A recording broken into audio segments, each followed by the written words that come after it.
Hozir men sizlarga Robloxdan akkaunt ochish yo'lini o'rgataman. Birinchi bo'lib Robloxga kiramiz.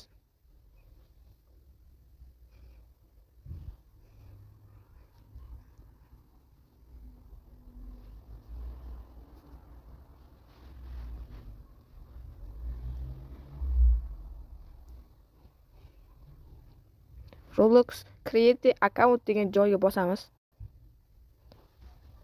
Keyin mana bu date degan joyga tug'ilgan oy, kunimiz, yilimizni yozamiz.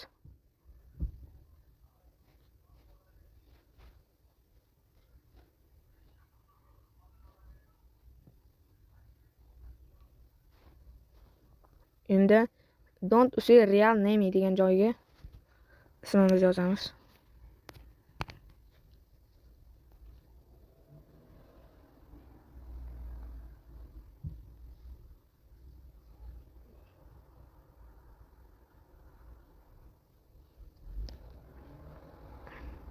Endi bu joyda o'g'il bola yoki qiz bola degan o'g'il bola tanlaymiz. Continue'ni bosamiz.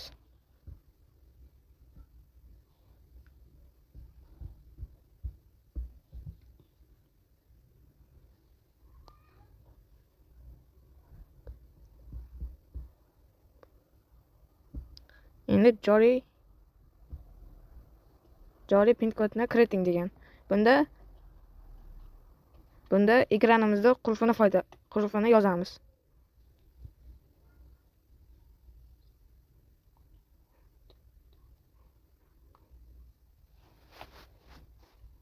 Mana Roblox ochildi. Endi mazza qilib hamma o'yinlarni o'ynashimiz mumkin.